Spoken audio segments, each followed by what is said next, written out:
તો આજે આપણે હવે 3 ટોપિક લેવાના થશે અત્યારે. Model auxiliaries, perfect model auxiliaries અને પરફેક્ટ પાર્ટિસિપલ. હવે મોડલ ઓક્ઝિલરીઝની વાત કરીએ તો શરૂઆતમાં જ્યારે આપણે વાત કરી ત્યારે મેં તમને કીધું હતું કે ઓક્ઝિલરીઝ 2 પ્રકારના હોય, પ્રાઇમરી ઓક્ઝિલરીઝ અને મોડલ ઓક્ઝિલરીઝ. તો પ્રાઇમરી ઓક્ઝિલરીઝ કેટલા છે ઇંગ્લિશમાં? તો કે 3. To be, to do, to have. બધા ટેન્સીસમાં આપણે આની ક્યાંક ને ક્યાંક હેલ્પ લીધી. વર્તમાન કાળ આવ્યો તો એમિઝાર માટે લીધું, ભૂતકાળ આવ્યું તો વોઝ વર, ભવિષ્યકાળ આવ્યું તો ખાલી બી લીધું, ચાલુ કાળ આવ્યો તો બીઇંગ લીધું, પૂર્ણ કાળ આવ્યો તો બીન લીધું. ડુ આવ્યું નકાર બનાવવા માટે, ડુ અને ડસ. ભૂતકાળમાં ડીડ આવ્યું. અને જ્યારે પરફેક્ટ ટેન્સીસ આવ્યા તો હેવ લીધું, હેવ, હેઝ અને પાસ્ટ પરફેક્ટમાં હેડ. એટલે કે આ બધાને પ્રાઇમરી ઓક્ઝિલરીઝ શું કામ કહેવાય? તો કે સબ્જેક્ટ મુજબ અને કાળ મુજબ બદલે છે. જ્યારે મોડલ ઓક્ઝિલરીઝ, મોડલમાં મૂળ શબ્દ છે મૂડ. મૂડ એટલે કે આપણે જેને સ્વભાવ કહીએ, બરાબર. મૂડ એટલે કે અલગ અલગ પ્રકારના ટોન દર્શાવે. ટોન ઇન ધ સેન્સ કે કયું વાક્ય છે એ કયા અર્થમાં છે. હું એમ કહું કે હું ઇંગ્લિશ બોલું છું તો આઈ સ્પીક ઇંગ્લિશ, પણ મારે એમ કહેવું હોય કે હું ઇંગ્લિશ બોલી શકું છું તો હવે હું તો આઈ, ઇંગ્લિશ, બોલવું તો સ્પીક. આટલા વર્ડ્સ અવેલેબલ છે પણ આપણે વધારાનું શું ઉમેર્યું? બોલી શકું છું. તો આ શકવું એ ટોન કહેવાય, મૂડ કહેવાય. હવે એ મૂડ દર્શાવવા માટે જે શબ્દ આવે એ શું કરશે? તો કે બોલવું જે મેઇન ક્રિયાપદ છે એને શું કરશે? મદદ કરશે. મદદ કરે એટલે હેલ્પ કઈ કહેવાય ઇંગ્લિશમાં કહેતો? હેલ્પ. હેલ્પિંગ વર્બ ઓલું મેઇન વર્બ કહેવાય. બોલવું એ શું થયું? Main verb. અને મદદ કરવા માટે શકું તો એ હેલ્પિંગ વર્બ આવ્યું. હેલ્પિંગ વર્બ એટલે ઓક્ઝિલરી અને એ સાથે સાથે મૂડ દર્શાવે કે અર્થ દર્શાવે કે શકવું, કેપેસિટી. બોલી શકું છું એટલે મારી શું થઈ? કેપેસિટી થઈ, બરાબર છે, મારી એબિલિટી થઈ. તો એ એબિલિટી કે કેપેસિટી દર્શાવવા માટે જે શબ્દ આવ્યો એ મૂડ ઉપરથી શબ્દ બન્યો મોડલ. હેલ્પિંગ વર્બ એટલે ઓક્ઝિલરી. 2 વર્ડ ભેગા થઈને વર્ડ કયો બન્યો? Model auxiliary. અને બોલવા માટે આપણે બોલી શકું છું એના માટે આપણે વર્ડ કયો યુઝ કર્યો? કેન. તો આ કેન આ રીતે અહીંયા સેમ આવ્યું, મોડલ ઓક્ઝિલરી તરીકે આવ્યું. હવે વિચાર કરો કેટલા વર્ષથી મોડલ ઓક્ઝિલરી શબ્દ સાંભળી ચૂક્યા છો, પણ ક્યાંય કોઈ દિવસ મોડલ એટલે શું ને ઓક્ઝિલરી એટલે શું એ સમજવાની તમે કોઈ દી પૃચ્છા નથી કરી, પૂછ્યું નથી, અને કદાચ સમજાવવાની કોઈ તસદી નથી લીધી. હજી આજે તમે પૂછ્યું તો નહોતું જ. હમણાં હું એમને એમ ચાલુ થઈ ગયો મોડલ ઓક્ઝિલરી આટલા ને આમ, તો કોઈ પૂછવા નહોતું કે સર આ શબ્દ શું કામ? મોડલ ઓક્ઝિલરી શબ્દ ક્યાંથી આવ્યો? હવે આપણે જે શીખવાનું છે મોડલ ઓક્ઝિલરીઝ, આપણે જે શીખવાના છે એ ક્યાં ક્યાં શીખવાના છે તો પહેલાં એની વાત કરીએ, પછી એના એક્ટિવ પેસિવ વોઇસ અંગેની વાત કરશું.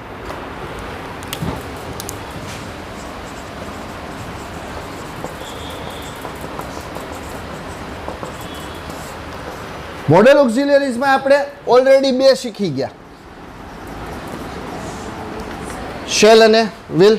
પણ એ આપણને ખબર છે કે શેના માટે આવે છે? ખાલી ભવિષ્યકાળ દર્શાવવા માટે. એટલે શેલ અને વિલ.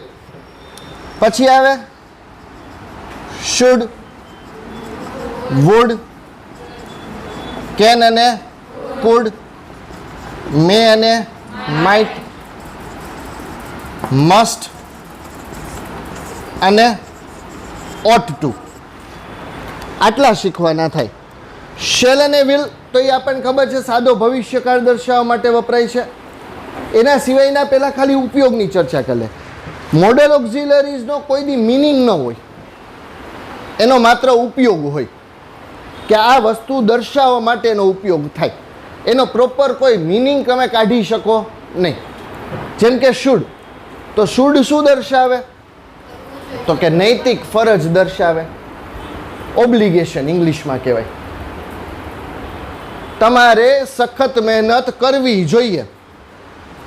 શુડમાં ઓપ્શન હોય શેનો? ન કરવી હોય તો તમે તો કીધું કે મહેનત કરવી જોઈએ, પણ અમારે ન કરવી હોય તો મારા પપ્પાનું કાંઈ જાય. સમજે?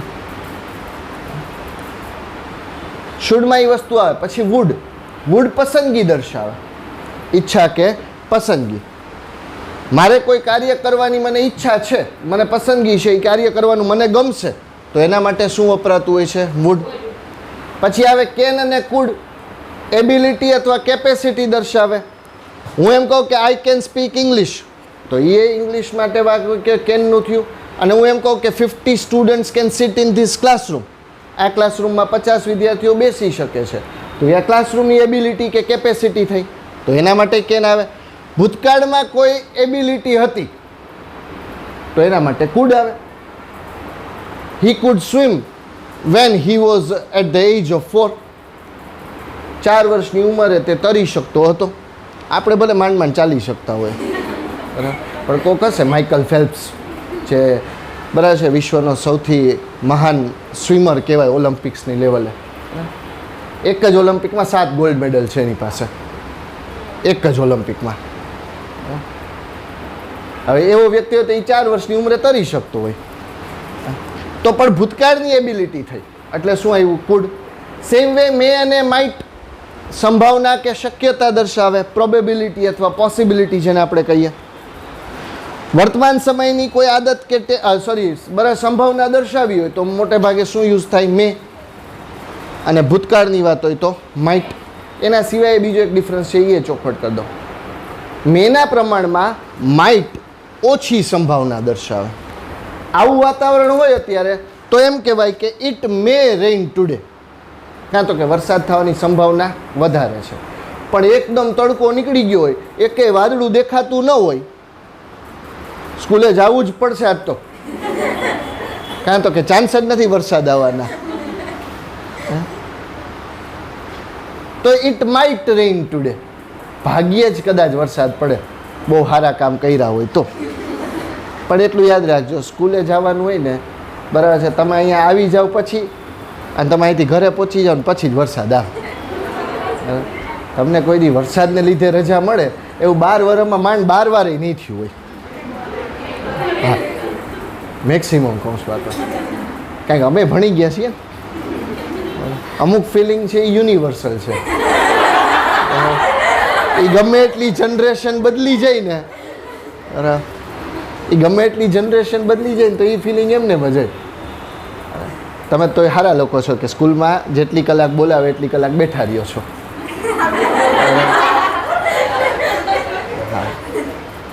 અને ક્લાસરૂમમાં જ બેઠા રહ્યો પાછા. ઓકે, એટલે મે અને માઇટમાં આ ફેર પડે. પછી આવે મસ્ટ, ફરજિયાતપણું. વા શુડમાં ઓપ્શન હતું ન કરવું હોય તો, પણ ઘરે ઇલેક્ટ્રિસિટીનું બિલ આવે PGVCLનું, સરસ મજાનું દર 2 મહિને ફરફરિયું આવે.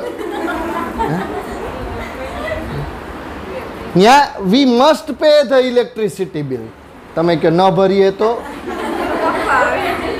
2 મહિના, પછી બીજા 2 મહિના ન ભરો, બીજા 2 મહિના, 6 મહિના ટોપમાં જવા દેવાના, 3 બિલ જવા દેવાના, બરાબર. પછી ઓલા આપણા વડીલો ને ઓલા બીજા બધા એની જૂની સ્ટોરીઝ કહેતા ને કે સ્ટ્રીટ લાઇટ નીચે બેસીને વાંચતા, એ આપણો વારો આવે. કેન્ડલ લાઇટ ડિનર થાય કે ન થાય, કેન્ડલ લાઇટ એજ્યુકેશન થતું હોય, કાં તો કે બીજે દી એક્ઝામ હોય, કાં નોટ ચેક કરવાના હોય, એટલે આપણે કેન્ડલ લાઇટ કમ્પ્લીશન હાલતું હોય. શું કામ? તો કે there is no option there, it is compulsory. Must shows compulsion, ફરજિયાતપણું દર્શાવે કે આપણે આ કામ કરવું જ પડશે, એના સિવાય કાંઈ ઓપ્શન નથી. અને ઓટ ટુ, ઓટ ટુ છે ને એ સિમિલર છે કોને? તો કે શુડ. ઓલ્ડ ઇંગ્લિશમાં પહેલાં જ્યારે શુડ વર્ડ હતો નહીં ત્યારે ઓટ ટુ વર્ડ યુઝ થતો, પછી શુડ આવ્યું એટલે ઓટ ટુ ધીમે ધીમે એનો ઉપયોગ ઓછો થતો ગયો. પણ કેટલાક હશે બીજા વ્યક્તિઓ, અમુક મારા જેવા, જેને આવા જૂના શબ્દો યુઝ કરવાની મજા આવતી હોય, તો પાછો ઉપયોગ ચાલુ થયો. તો અત્યારે હાલત એવી છે કે both the words are use together. હું એમ કહું કે યુ શુડ વર્ક હાર્ડ તોય સાચું, અને you ought to work hard તોય સાચું. બહુ ડિફરન્સ હોય, પણ ક્યારેક ક્યારેક એટલો માઇન્યુટ ડિફરન્સ હોય અર્થની દ્રષ્ટિએ, અને એ ક્યારેક એવું બને કે એ પરાણે કાઢેલો હોય. બાકી ઓમ જોવા જાઓ ને તો ઉપયોગની દ્રષ્ટિએ જ્યાં શુડનો ઉપયોગ થતો હોય ત્યાં તમે ઓટ ટુ લખો ને તો વાક્ય ખોટું ન પડે. હું એમ કહું કે આઈ શુડ ટીચ વેલ કે આઈ ઓટ ટુ ટીચ વેલ, તો both show the same meaning. આપણે શું જોવાનું છે, તો હવે આપણે આ બધા શબ્દોને એક્ટિવ પેસિવ વોઇસમાં કેવી રીતે લેવામાં આવે છે એની વાત કરીએ. તો હવે આ કોઈ ટેન્સ તો છે નહીં કે જેને કીવર્ડ જોવાના છે, બરાબર છે. તો આપણા માટે સીધું શું આવે, તો કે વોઇસ ડિસાઇડ કરવાની વાત આવે. વોઇસ આપણે મેં કીધું એમ ડિસાઇડ કરીએ તો કેવી રીતે ડિસાઇડ કરીએ છીએ, તો કે વર્બ જે હોય એને આપણે શું કરવાનો હોય, ક્વેશ્ચન કરવાનો હોય. શેનાથી, તો કે વોટ અથવા તો વુમથી. વોટ કે વુમથી ક્વેશ્ચન કરશો એટલે જવાબમાં શું મળશે, ઓબ્જેક્ટ. ઓબ્જેક્ટ તરીકે જે શબ્દ મળે એનું પ્લેસ જોવાનું તમારે ખાલી. જો એ વર્બ પછી હોય તો એક્ટિવ વોઇસ હોય અને વર્બની પહેલાં હોય તો પેસિવ વોઇસ. સમજાય એટલી વસ્તુ? હવે એક્ટિવ વોઇસ હોય તો એક્ટિવ વોઇસમાં શું આવશે, તો કે મોડેલ ઓક્ઝિલરી આવશે પહેલાં તો પ્લસ V1, કારણ કે મોડેલ ઓક્ઝિલરીનો નિયમ છે એના પછી હંમેશા V1 જ આવે. યાદ કરો, ડુ ડઝ ડીડ, એના પછી આપણે V1 લખ્યું. શેલ અને વિલ, તો એના પછી એ V1 લખ્યું. પેસિવ વોઇસમાં આપણે નહોતું થતું એટલે વાં ડુ ડઝ ડીડની જગ્યાએ એમિઝાર આવી ગયું હતું. અને સાદો ભવિષ્ય કઢાયો તો શેલ કે વિલ પછી આપણે શું ઉમેર્યું, એમાં બી ઉમેર્યું. V1 is compulsory, V1 is must, એમ કહી શકાય. After a modal auxiliary the main form of the verb is must, compulsory છે. તો modal auxiliary plus V1. For example, હમણાં જે સેન્ટેન્સ લીધું એમ કે આઈ કેન સ્પીક ઇંગ્લિશ, હું ઇંગ્લિશ બોલી શકું છું. તો હવે આ વાક્ય છે એ શેનું છે, તો કે એક્ટિવ વોઇસનું છે. શું કામ, તો કે વાક્યની શરૂઆતમાં આઈ સબ્જેક્ટ આવ્યો, પછી કેન સ્પીક એ આખું શું થયું, વર્બ. બોલવું, શું બોલવાની વાત છે, ઇંગ્લિશ. તો English is object over here. એ ક્યાં આવ્યું, તો કે સ્પીક પછી, વર્બ પછી, એટલે કયો વોઇસ થયો, એક્ટિવ વોઇસ. હવે એક્ટિવ વોઇસ થયો શેમાં ફેરવવાનું છે, પેસિવ વોઇસમાં. તો ઇંગ્લિશ ક્યાં આવી જશે, આગળ. ઇંગ્લિશ આગળ આવી જાય ને આવડી જાય તો તમને આગળ લઈ જાય, આ યાદ રાખવાનું. આઈ પાછળ જશે તો શું થઈ જશે, બાય મી. હવે વૈધું કેન અને સ્પીક, તો મોડલ ઓક્ઝિલરી તો એમને એમ રાખશું, પણ પેસિવ વોઇસ થાય એટલે આ શું થઈ જાય, V3. તો વચ્ચે શું મૂકવું પડશે પાછું, બી, કારણ કે મોડલ ઓક્ઝિલરી પછી શું આવવું જોઈએ, V1. યાદ કરો, સાદો ભવિષ્યકાળ. ખાલી મોડલ ઓક્ઝિલરીની જગ્યાએ અહીંયા શું હતું, શેલ કે વિલ. બાકી સેમ સ્ટ્રક્ચર છે. શેલ કે વિલ એની જગ્યાએ મોડલ ઓક્ઝિલરી ગયું, પછી V1 હતું જ. શેલ કે will plus B plus V3 હતું, અહીંયા મોડલ ઓક્ઝિલરી પ્લસ બી પ્લસ V3. એટલે સીધું એના આધારે તમે શીખી શકો, કારણ કે શેલ કે વિલે એક રીતે જોવા જાવ તો આપણે ઓક્ઝિલરીમાં જ ગણ્યા ને, એટલે એનું સ્ટ્રક્ચર સેમ જ થયું. તો અહીંયા શું કરશું, ઇંગ્લિશ પછી શું લખશું, કેન, બી, અને સ્પીકનું V3 શું થશે, સ્પોકન.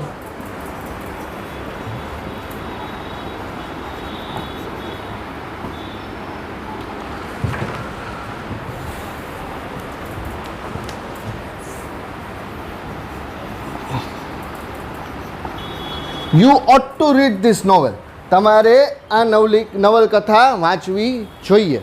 આમાં ઓપ્શન છે, ન વાંચવી હોય તો ચાલ, પણ આ તો કોઈ સજેશન આપે છે આપણને, સજેશન. ઘણા આપણે સજેશન બોલતા હોઈએ છીએ, પણ સાચું ઉચ્ચારણ એનું સજેશન છે. જેમ ક્વેશ્ચન બોલીએ ને એવી રીતે બોલાય, સજેશન. તો કોઈ આપણને સજેસ્ટ કરતું હોય કે ભાઈ આ રીતે તમારા નોવેલ વાંચવી જોઈએ, તો એણે શેનો ઉપયોગ કર્યો, ઓટ ટુનો ઉપયોગ કર્યો. તો સબ્જેક્ટ શું થયું, યુ. વર્બ શું થયું આખું, ઓટ ટુ રીડ. અને ઓબ્જેક્ટ શું થયું, ધીસ નોવેલ. એ ક્યાં આવી જશે, આગળ, ધીસ નોવેલ. યુ પાછળ જશે તો શું થશે, બાય યુ. બોલવામાં વાંધો નહીં, પણ લખવામાં અલગ અલગ રાખવાનું હો. હા, બાકી હું પછી મારી જેમ ઘણા સ્પીડમાં બોલતા હોય ને તો કે ઇંગ્લિશમાં વચ્ચે ગુજરાતી ક્યાંથી આવી ગયું. ધીસ નોવેલ ઓટ ટુ, પછી શું આવશે, બી, અને રીડનું V3 રેડ. સ્પેલિંગ સેમ, ઉચ્ચારણ અલગ. This novel ought to be read by you. Clear એટલી વસ્તુ. આમાં પછી કોઈ પણ મોડલ ઓક્ઝિલરીનો ઉપયોગ કરો, એ તમે કેન કરો, બરાબર છે, should, would, can, could, may, might, must, ought to, કાંઈ પણનો ઉપયોગ કરો, આ જ સ્ટ્રક્ચર મુજબ એક્ટિવ પેસિવ થાય. ક્લિયર? આમાં કોઈને કંઈ ડાઉટ? હોય તો પૂછી લ્યો, અધરવાઇઝ આપણે આગળ વધીએ પરફેક્ટ મોડલ ઓક્ઝિલરી ઉપર. આનું બધું ઇમેજ તમને મળી જશે, જેમાં આવી જશે આ બધું મોડલ લગભગ તો મળી જ ગઈ હશે. મોડલ ઓક્ઝિલરી ને પરફેક્ટ મોડલ ઓક્ઝિલરી એમાંથી એક્ઝામ્પલ્સ ને એ બધું લખી લો. એક્ઝામ્પલ્સ કદાચ ચેન્જ થતા હશે પણ એ તમારે સમજી લેવાનું. આમાં કોઈને કંઈ ડાઉટ નહીં? Okay fine. તો હવે વાત કરીએ પરફેક્ટ મોડલ ઓક્ઝિલરીની.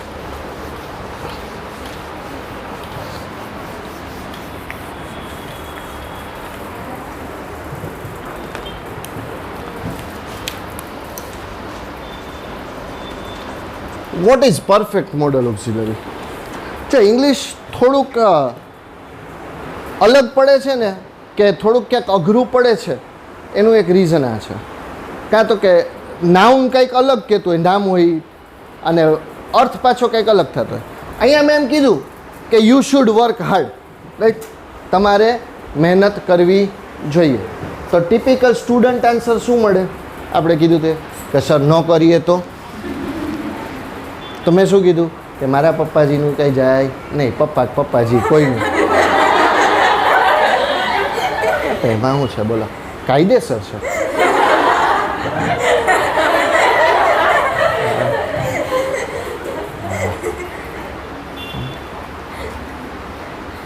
કોઈનું કાંઈ ન જાય. પણ થાય શું, તમે એમ કહો કે સર મહેનત ન કરીએ તો વરસથી પછી જ્યારે રિઝલ્ટ આવે ને ત્યાર પછી મારા જેવો વ્યક્તિ તમને સામો પહેલાં મળે અને શું કહે, રિઝલ્ટ સારું ન આવ્યું હોય માની લ્યો કે, તો મારા જેવો શું કહે, તમારે મહેનત કરવી જોઈતી હતી. આ જે અર્થ કર્યો ને આપણે કે તમારે મહેનત કરવી જોઈતી હતી. ઇલેક્ટ્રિસિટી કટ કરી જાય ને પછી આપણે એમ કહીએ લાઇટ બિલ ભરી જ દેવું જોઈતું હતું. આમ જ થયું હોવું જોઈએ. આપણે આવી વાક્ય રચનાઓ ગુજરાતીમાં કેટલી વાર બોલતા. બારગામથી રાજકોટમાં એન્ટર થાય અને રસ્તા ભીના જોઈએ તો આપણે કેવું અનુમાન લગાવી લઈએ કે વરસાદ પડ્યો હોવો જોઈએ.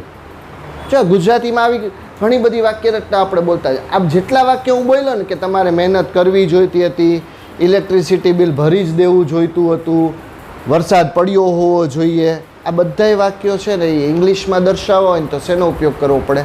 Perfect modal auxiliary. શું દર્શાવે? તો કે ભૂતકાળમાં કોઈ ક્રિયા અધૂરી રહી ગઈ. નામ પરફેક્ટ, મેં કીધું નામ શું છે? પરફેક્ટ. પણ ક્રિયા કેવી દર્શાવે? કે જે કાં ન થઈ હોય, જ્યાં કાં અધૂરી રહી ગઈ હોય. સમજાણો ફેર? પરફેક્ટ મોડલ ઓક્ઝિલરી આના માટે વપરાય. અને એના માટે એક અલગ વાક્ય રચના પણ આવશે જેની આપણે ચર્ચા કરશું. પણ અહીંયા જોવા જાઓ તો એક્ટિવ વોઇસ અને પેસિવ વોઇસમાં શું થશે હવે?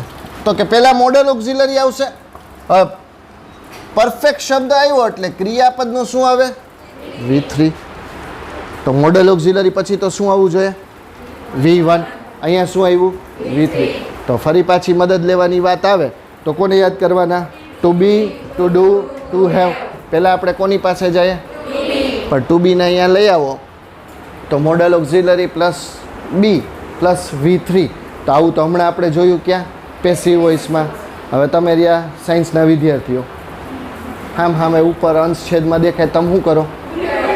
છેદ ઉડાડી દો ને. આપણે એવું કંઈ કરવું નથી એટલે એ કેન્સલ. ડુના તો ચાન્સ જ નથી કારણ કે પાછળ શું છે? V3 છે. વધ્યું શું? હેવ. અને હેવ, હેઝ, હેડ આ બધામાં મૂળરૂપ તરીકે શું આવશે? હેવ. એટલે modal auxiliary plus have plus V3. Passive voice કરશો તો modal auxiliary plus have plus been plus V3. આ જેટલા લખ્યા ને આને આટલા should, would, can, could, may, might, must, ought to, આટલામાંથી હું એમ કહું છું કે બે મોડલ ઓક્ઝિલરીઝ એવા છે કે જે પરફેક્ટ મોડલ ઓક્ઝિલરીમાં નહીં આવે. કોઈ મને કહેશે ક્યાં ક્યાં? મે અને માઇટ. ઓકે ચાલો એના સિવાય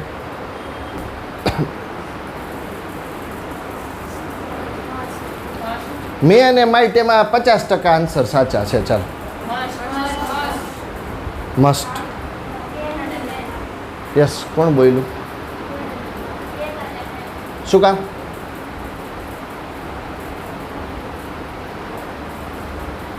રીઝન કેન અને મે જવાબ સાચા. ચાલો, કેન અને મે જવાબ સાચા. રીઝન?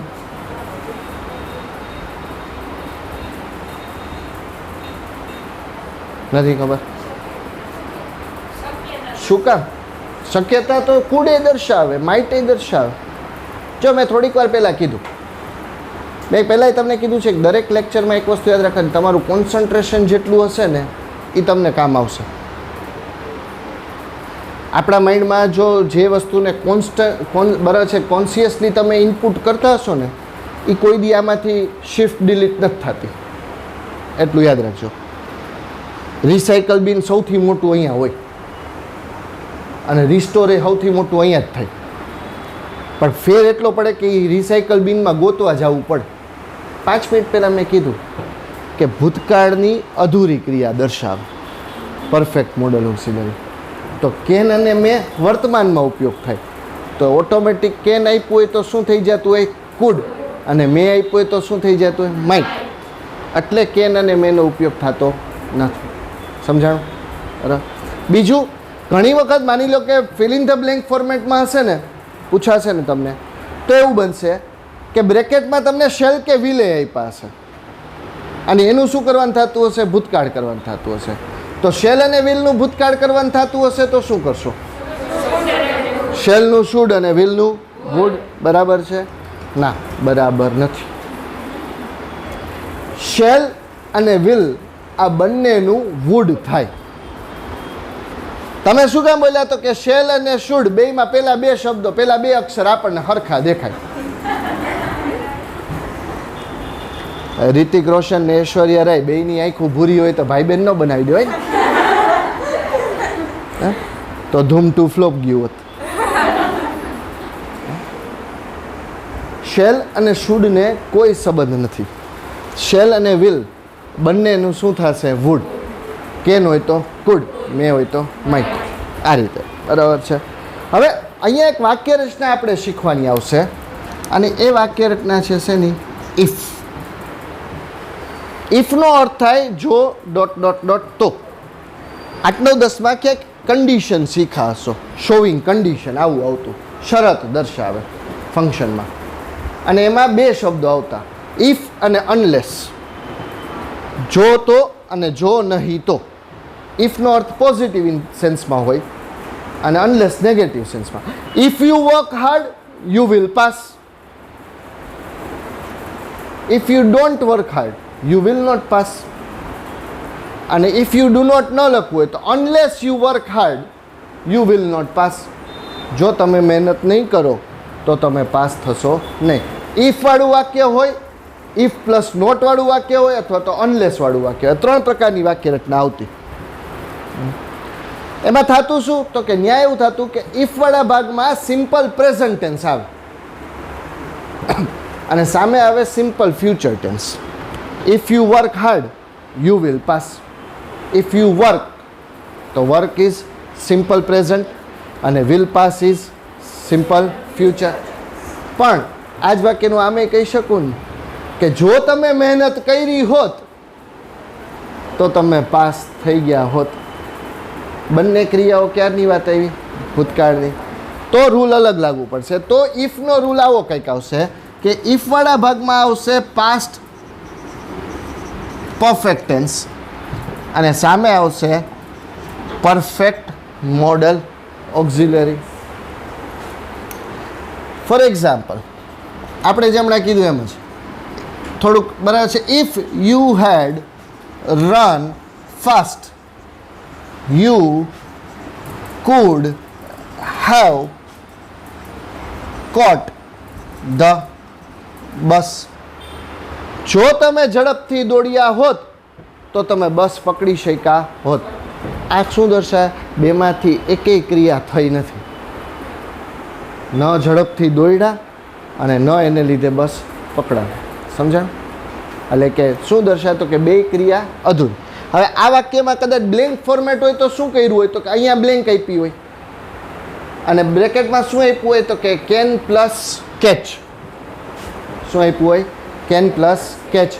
તો તમારે હવે લોજિક શું ચલાવવું પડે કે ઇફવાળા ભાગમાં શું આવ્યું? પૂર્ણ ભૂતકાળ. તો સામે શું આવે? પરફેક્ટ મોડલ ઓક્ઝિલરી એટલે કેનનું શું કરવું પડે?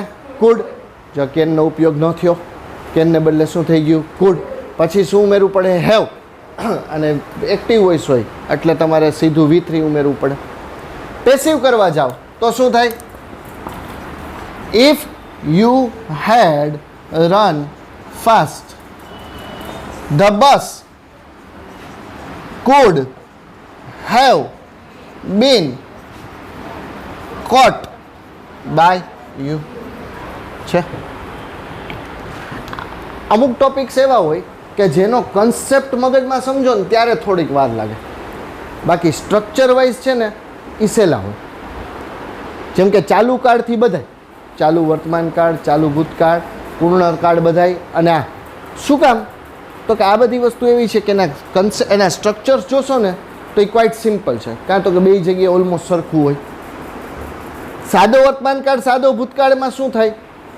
તો કે કન્સેપ્ટ છેલ્લા છે કે ભાઈ રોજબરોજ થતી ક્રિયા એટલે સાદો વર્તમાન કાળ. પણ એને જ્યારે દર્શાવવાની વાત આવે ત્યારે મૂળરૂપ, SKES, do does, passive voice હોય તો એમિઝાર, V3, આ બધું નવું નવું યાદ કરવું પડે કે જે એકબીજા સાથે કે હળતું મળતું ન હોય. સમજે? એટલે અહીંયા કન્સેપ્ટ થોડાક અલગ પડે છે, કારણ તો કે આ વાક્ય રચનાઓને આપણે નોર્મલ રોજબરોજની લેંગ્વેજમાં યુઝ નથી કરતા હોતા. ઓલું શું થાય કે હું રોજ ઇંગ્લિશ ભણાવું છું તો એવા વાક્યો આપણે આખા દિવસમાં કેટલાય બોલતા હોઈએ, જ્યારે આવા વાક્યો આપણે રેર કેસમાં બોલાતા હોય. આ જ વાક્ય રચનાને હું આમે દર્શાવી શકું ઇંગ્લિશમાં. આ રિટર્ન ફોર્મેટ છે. હું ક્યારે બરાબર છે લખતો હોઉં કંઈ પણ તો મારે આ રીતે લખવું પડે, પણ હું માની લો કોક હારે વાતચીત કરતો હોઉં અને મારે ફ્લુઅન્સી છે ઇંગ્લિશમાં અને હું બધાય રૂલ્સ રેગ્યુલેશન અને ઇંગ્લિશમાં નવા નવા યુઝ ક્યાં ક્યાં થાય છે એનાથી હું પરિચિત છું, તો હું આવી રીતે વાક્યને આ જ વાક્યને આમ પણ લખી શકાય.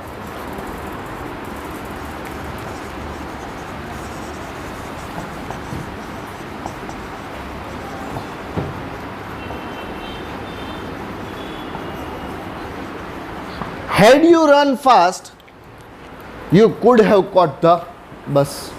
જો તમે ઝડપથી દોડ્યા હોત તો તમે બસ પકડી શક્યા હોત. ઇફ નથી, પણ વાક્યની શરૂઆતમાં શું આવ્યું? હેડ. તો એનો પણ મિનિંગ આ જ થાય. આ વાક્ય રચના કદાચ તમને અત્યારે ન સમજાય, કાં તો કે મોટે ભાગે એવું બનશે કે પહેલી વાર જોયું, કદાચ 8, 9, 10, 11માં ટેક્સ્ટ બુકમાં ક્યાંક આવી ગયું હોય પણ તમને પોઈન્ટ આઉટ કરવામાં ન આવ્યું હોય કે જો આ રીતનો ઉપયોગ છે, એટલે તમને સ્ટ્રાઇક ન થયું હોય. સમજે? તો એ પ્રોબ્લેમ થોડોક અહીંયા થાય. પણ આ તમને એમ કહો સર મને આ વાક્ય રચના નથી સમજાતી અત્યારે, તો nothing to be worried about. આના વિશે ચિંતા કરવાનો કોઈ મતલબ નથી, કારણ કે તમને કોઈ એમ નથી પૂછવાનું કે આ વાક્યને આ વાક્યમાં કન્વર્ટ કરી દો. 12મા ધોરણ પૂરતું નથી પૂછવાનું. અમુક બાબતો હું એવી રીતે કહેતો કે ભાઈ જ્યાં જે વસ્તુ જરૂર, પણ હા તમને ખબર પડવી જોઈએ કે આવી વાક્ય રચના આવે છે અને ક્યાંક ઉપયોગ કરવાનો થાય તો આપણે કરી શકીએ. મેં તમને કીધું હોય તો હવે ક્યાંક તમે ન્યૂઝપેપર વાંચો કે ટેક્સ્ટ બુકમાં ક્યાંય આવે કે પછી માની લો કે તમે બરાબર છે ભવિષ્યમાં તમે તમારી એક્ઝામ્સની તૈયારી કરતા હો ઇંગ્લિશ મીડિયમમાં, ત્યારે કદાચ જરૂર પડે તો ત્યાં આવી વાક્ય રચનાઓ આવે તો તમને ખબર પડે કે ના આવું કંઈક આવે છે. બાકી તો શું થાય તો કે ગૂગલ ટ્રાન્સલેટ ગોતવું પડે અને એ પછી વર્ડ ટુ વર્ડ મિનિંગ કહે. એમાં કાંઈ બરાબર, એમાં શબ્દાનુવાદ થાય, ભાવાનુવાદ ન થાય, બેયમાં ફેર. એ વર્ડ ટુ વર્ડ મિનિંગ કરીને દઈ દે. એ હેડનો મિનિંગ ત્યાં ની પાસે હોવું એવું કરીને દે, હતું એવું કરીને દે. આપણે વાક્યની શરૂઆતમાં હતું આવ્યું હોય તો આપણે વિચાર કરીએ શું હતું. સમજે? ક્લિયર? તો this is about perfect model auxiliaries. આનો ઉપયોગ આપણે જોયો. તો આ વસ્તુ થઈ મોડલ ઓક્ઝિલરીઝ અને પરફેક્ટ મોડલ ઓક્ઝિલરીઝની. હવે જે વાત કરવી છે આપણે એ વાત કરીએ બરાબર છે નોન ફાઇનાઇટ વર્બ.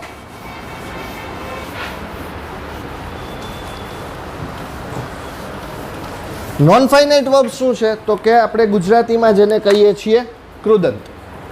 ઇંગ્લિશમાં કૃદંત કેટલા છે? 4. ઇન્ફિનિટિવ એટલે કે ટુ વાળું મૂળરૂપ, પ્રેઝન્ટ પાર્ટિસિપલ ક્રિયાપદનું ING વાળું રૂપ, પાસ્ટ પાર્ટિસિપલ બરાબર છે એટલે કે V3, અને પરફેક્ટ પાર્ટિસિપલ એટલે કે હેવિંગ પ્લસ V3 પૂર્ણ કૃદંત. આ 4 કૃદંત છે. એમાંથી અત્યારે આપણે શીખવું છે પરફેક્ટ પાર્ટિસિપલ.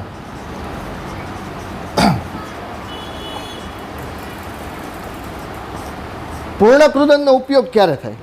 હવે હું જે વસ્તુ બોલું છું ને એ સાંભળો અને તમારા મગજમાં જો કંઈ ક્લિક થાય કે આવું ક્યાંક આવી ગયું છે તો મને કહેજો. પૂર્ણ કૃદંતનો ઉપયોગ ક્યારે થાય? તો કે જ્યારે તમારે એવું દર્શાવવું હોય કે ભૂતકાળમાં 2 ક્રિયાઓ થઈ. કેટલી ક્રિયા થઈ હોય? 2. એક ક્રિયા પહેલાં થઈ, એક ક્રિયા પછી થઈ. તો પહેલાં જે ક્રિયા થઈ હોય ને એના માટે પૂર્ણ કૃદંત વપરાય અને પછીની ક્રિયા માટે સાદો ભૂતકાળ વપરાય. પહેલાં જે ક્રિયા થઈ એના માટે પૂર્ણ કૃદંત પરફેક્ટ પાર્ટિસિપલ વપરાય અને પછીની ક્રિયા માટે સાદો ભૂતકાળ વપરાય. આવું કે અગાઉ કોઈ ટેન્સમાં આવી ગયું? ક્યાં? યાદ કરો, યાદ કરો.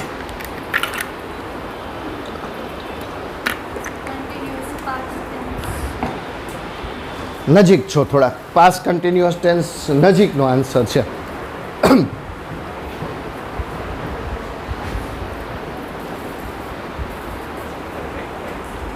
પાસ્ટ પરફેક્ટ ટેન્સ પૂર્ણ ભૂતકાળ. શું કામ? તો કે ત્યાં શું કહેતા ભૂતકાળમાં કેટલી ક્રિયા થઈ? 2. ઉદાહરણ જો તમે બરાબર જોશો તો એવું હશે કે જ્યારે તે મારા ઘરે આવ્યો ત્યારે મેં મારું ભોજન લઈ લીધું હતું. હવે ભૂતકાળમાં કેટલી ક્રિયા થઈ? 2. એની મારા ઘરે આવવાની અને મારી ભોજન લેવાની. તો એ આવ્યો એ પહેલાં મારી ભોજન લેવાની ક્રિયા કેવી થઈ ગઈ હતી? પૂરી. તમે કહો સર ત્યાં તમે એવું કીધું કે પહેલાં જે ક્રિયા થઈ હોય એના માટે પૂર્ણ ભૂતકાળ વપરાય, પછીની ક્રિયા માટે તો ન્યાય કયો કાળ હતો? સાદો ભૂતકાળ. અહીંયા એવું થાય કે પહેલાંની ક્રિયા માટે હું શું કહું છું? Perfect participle. અને પછીની ક્રિયા માટે તો અહીંયા હું શું કહું છું પાછું? સાદો ભૂતકાળ. ફેર શું પડ્યો? તો કે ત્યાં 2 જગ્યાએ ક્રિયા દર્શાવાય, સોરી 2 જગ્યાએ કાળ દર્શાવે છે. અહીંયા કાળ કેટલી જગ્યાએ દર્શાવે છે? એક જ જગ્યાએ. આ થોડીક અલગ પ્રકારની વાક્ય રચના છે. પહેલાં સ્ટ્રક્ચર સમજાવી દો, પછી 3 પ્રકારે આ વાક્ય રચના બને. 2 એક્ટિવમાં ને 1 પેસિવમાં. એ તમને અહીંયા સમજાવી દો. પૂર્ણ કાળ હોય કે પૂર્ણ કૃદંત હોય કે કાંઈ પણ વસ્તુ હોય એટલે શું આવે? V3 પહેલી વસ્તુ તો બરાબર. પૂર્ણ શબ્દ આવ્યો એટલે V3 કમ્પલસરી છે. પૂર્ણ શબ્દ હોય કાં પેસિવ હોય છે એટલે V3 તો ફરજિયાત થઈ ગયું. હવે પૂર્ણ શબ્દ આવ્યો એટલે કોના રૂપ અત્યાર સુધી આપણે લખ્યા? ટુ હેવના રૂપ લખ્યા બધી જગ્યાએ. ટુ હેવના ક્યાં ક્યાં રૂપ હોઈ શકે પહેલાં એ તમને કહું છું. એક આ હોઈ શકે, પછી હેવિંગ હોઈ શકે, V3 કરો તો હેડ હોઈ શકે. પહેલાં નોન ફાઇનાઇટની વાત કરું. કૃદંત કેટલા હોય? 4. આ 3 તો મેં લખી નાખ્યા, ચોથું નથી. કાં? તો કે ચોથું તો આપણે બનાવીએ છીએ ને. સમજાય છે? પ્લસ કાળ દર્શાવતા રૂપ હેવ, હેઝ, હેડ. ભવિષ્યકાળ હોય તો શેલ કે વિલ પ્લસ હેવ. આટલા રૂપ હોઈ શકે. આમાંથી ક્યાં ક્યાં રૂપ ન આવી શકે? તો કે આ એકેય ન આવી શકે. કા? તો કે બધાય શું દર્શાવે? કાળ દર્શાવે. આપણે શું બનાવીએ છીએ? કૃદંત. શું બનાવીએ છીએ? કૃદંત. તો એમાં તો હવે કાળ આવી ગયો એટલે વૈધા આપણી પાસે કેટલા ઓપ્શન? 3.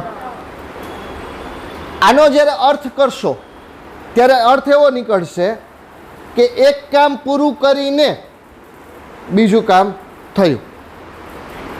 મારું કામ પૂરું કરીને હું બહાર ગયો, એક આ રીતનું હોય. એ આનો ઉપયોગ કર્યો. પૂર્ણ ભૂતકાળના સંદર્ભમાં કેવું તેમ કહેવાય કે મારું કામ પૂરું કર્યા બાદ હું બહાર ગયો. બીજું શું થાય? તો કે આઈ ન લખી શકાય. કા? તો કે ન્યાય હેડ લખો તો પછી શું ઉપર સ્ટાર કરીને ચોખવટ કરશો? કા હેડ પાસ્ટ પાર્ટિસિપલ તરીકે છે. કાં તો કે હેડ પ્લસ V3 એટલે કયો કાળ થઈ જાય? પૂર્ણ ભૂતકાળ થઈ જાય. તો વૈધા 2 હેવિંગ અને ટુ હેવ. અને મેં એમ કીધું કે અહીંયા ક્રિયાના અર્થમાં જ્યારે અર્થ કરશો ક્રિયાનો ત્યારે અંતે પ્રત્યય કયો લાગતો હશે? ને. તો, ટી, તું, તા અથવા ને આ 5 પ્રત્યય લાગતા હોય ને એનો મતલબ ક્રિયાપદનું ING વાળું રૂપ આવતું હોય. કેવું રૂપ આવતું હોય? આઈએનજી તો આઈએનજી વાળું રૂપ કયું થયું હેવિંગ એટલે અહીંયા શું લખશું હેવિંગ હવે હેવિંગ એ કાર્ડ ન દર્શાવે V3 એ કાર્ડ ન દર્શાવે અને બે ભેગા થઈ જાય તો એ કાર્ડ દર્શાવે નહીં એટલે પરફેક્ટ પાર્ટિસિપલ બન્યું having plus V3 passive voice is quite simple વચ્ચે શું ઉમેરી દેવાનું ખાલી બીન ઉમેરી દેવાનું having plus been plus V3 સમજો હવે જોઈએ આપણે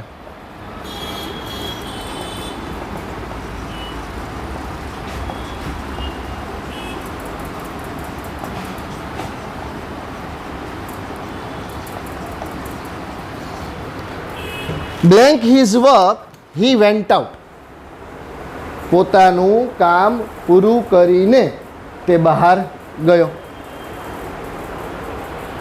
પરફેક્ટ પાર્ટિસિપલ વાક્યમાં બે જગ્યાએ આવી શકે કા વાક્યની શરૂઆતમાં અથવા વધીને બીજા સ્થાને કા વાક્યની શરૂઆતમાં અથવા વધીને બીજા સ્થાને હેવ પ્લસ V1 આપ્યું હોય ને બ્રેકેટમાં ને બ્લેન્ક હોય ને તો કેટલા સિનારીઓઝ થઈ શકે પૂર્ણ વર્તમાનકાળ હોઈ શકે હેવ કે હેઝ પ્લસ V3 પૂર્ણ ભૂતકાળ હોઈ શકે હેવનું હેડ કરવાનું થતું હોય પૂર્ણ ચાલુ વર્તમાનકાળ જે આપણે શીખવાનો બાકી છે હેવ કે has plus been plus ING એ પણ આવી શકે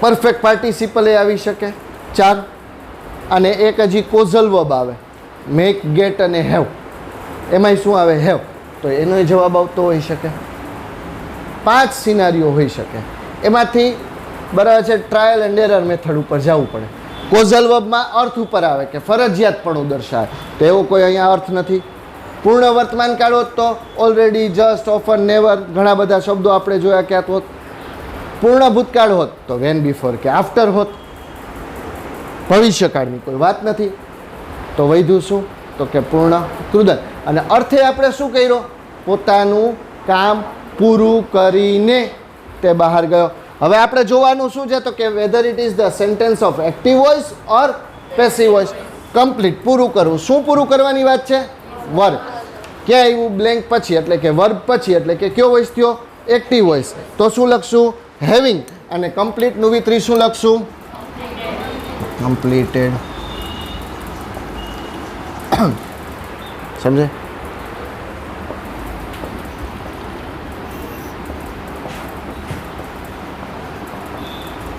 ચાલ bracket remains the same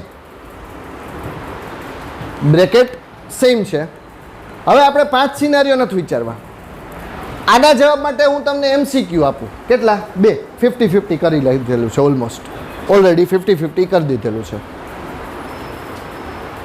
answer number 1 option number A having completed option number 2 had completed